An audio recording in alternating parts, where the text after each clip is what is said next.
வாக்காளர் அடையாள அட்டை இல்லாவிட்டாலும் தேர்தல் ஆணையம் அங்கீகரித்திருக்கும் 12 ஆவணங்களை பயன்படுத்தி வாக்களிக்கலாம் என்று தமிழக தலைமை தேர்தல் அதிகாரி சத்யபிரதா சாஹூ தெரிவித்திருக்கிறார். சென்னை தலைமைச் செயலகத்தில் செய்தியாளர்களை சந்தித்த அவர் நாளை காலை 7 மணி முதல் மாலை 6 மணி வரை வாக்குப்பதிவு நடைபெறும் என்று தெரிவித்தார். 8050 வாக்குச்சாவடிகள் பதற்றமானவையாகவும் 183 வாக்குச்சாவடிகள் மிகவும் பதற்றமானவையாகவும் கண்டறியப்பட்டுள்ளதாகவும் அவர் கூறினார்.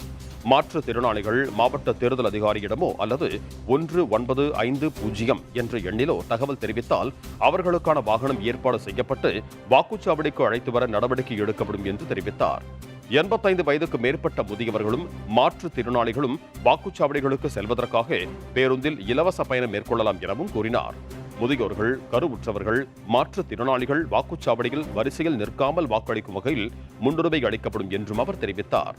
முதல் தலைமுறை வாக்காளர்களை கவரும் வகையில் பல்வேறு இடங்களில் செல்ஃபி பாயிண்டுகள் அமைக்கப்பட்டிருப்பதாகவும் கூறினார். இதுவரை 173 கோடி ரூபாய் பணம், 1080 கோடி ரூபாய் மதிப்பிலான தங்கம் உள்ளிட்ட ஆபரணங்கள் பறிமுதல் செய்யப்பட்டுள்ளதாகவும் சத்யபிரதா சாஹூ தெரிவித்தார். இந்த நேரத்தில் ஒரு முக்கியமான கருத்து நான் சொல்ல விரும்புகிறேன். எபிக் மட்டும் இருந்தால் நம்ம ஓட் போட முடியும், அந்த மாதிரி ஒன்றும் கட்டாயம் இல்லை. அதுக்கு 13 ஆவணங்களில் எபிக் ஒன்று, அதனால் இன்னும் 12 ஆவணங்கள் இருக்கிறது. Like driving licence, PAN card, Aadhaar card இது மாதிரி இருக்குது. அதுவும் அட்வர்டைஸ்மெண்ட்லாம் கொடுத்துருக்குறோம். இன்றைக்கும் நான் அது கொண்டு வந்திருக்கிறேன். அந்த விவரம்லாம் நான் சொல்ல போகிறேன். ஸோ அதனால் நம்ம இது வாக்காளர் பட்டியல் நம்ம எபிக் கார்டு இல்லைன்னா கூட ஏதாவது அந்த 12 ஆவணங்கள் ஏதாவது ஒரு எடுத்துகிட்டு நம்ம ஐடென்டிட்டி நம்ம அங்கே எஸ்டாப்ளிஷ் பண்ணலாம். இது எக்ஸ்பெண்டிச்சர் அப்சர்வ் பண்ணுறதுக்கு ஆக்டிவிட்டீஸ் எல்லாம் தொடர்ந்து நாங்கள் பண்ணியிருந்தோம். அதனால நமக்கு சீஜர் ஃபிகர்ஸ் 17/4 வரைக்கும், நேற்று 9 மணி வரைக்கும், காலையில் 9 மணி வரைக்கும் கேஷ் டோட்டல் 173.85 crore பறிமுதல் பண்ணியிருக்கிறோம். Leaker 6.67 crore, drugs or narcotics 1.13 crore, precious metal 1083 crore, other items or freebies 35.78 crores. இதனைத் தொடர்ந்து சென்னை மாவட்ட தேர்தல் அதிகாரி ராதாகிருஷ்ணன் செய்தியாளர்களை சந்தித்தார். அப்போது சென்னையில் 65 விழுக்காடு வாக்குச்சாவடிகளை சென்னை மாநகராட்சி அலுவலகத்தில் இருந்து நேரலையில் கண்காணிப்பதற்கான வசதிகள் செய்யப்பட்டுள்ளதாக கூறினார்.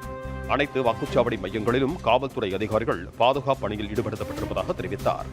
வெயில் காலம் என்பதால் கூடுதலாக பந்தல் போடும் பணிகள், தண்ணீர் வசதி மற்றும் மருத்துவக் குழு ஆகியோர் தயார் நிலையில் இருப்பதாக கூறினார். சென்னையில் மட்டும் 86% மக்களுக்கு ஓட்டர் ஸ்லிப் கொடுத்துவிட்டோம் எனவும் அவர் தெரிவித்தார். நம்மளோட ஒரு கட்டுப்பாட்டு மையம் 65 விழுக்காடு வாக்குச்சாவடிகள் வெப்காஸ்டிங்னு சொல்லுவோம். அதற்கான பணியும் முடிவடைந்து ரிப்பன் மாளிகையிலேருந்து 65 விழுக்காடு வாக்குச்சாவடிகள், சுமார் 2600 வாக்குச்சாவடிகள் நேரடி கண்காணிப்பில் இல்லை.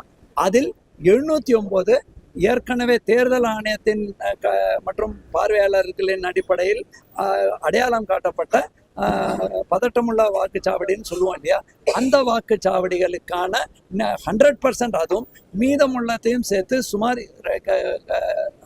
ஒரு 65 விழுக்காடு வாக்குச்சாவடிக்கான வெப்காஸ்டிங் நடந்து கொண்டிருக்கு.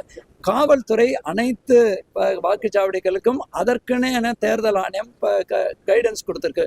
ஒரு வாக்குச்சாவடினா காவல்துறையோ இல்லையா ஹோம்கார்ட்ஸோ அந்த மாதிரி 2 வாக்குச்சாவடிகள், 3க்கு மேற்பட்ட பதட்டமுள்ள வாக்குச்சாவடிகள் எவ்வாறு இருக்க வேண்டும், அதற்கான அனைத்து ஏற்பாடுகளும் செய்து காவல்துறை டீமும் இருக்கு.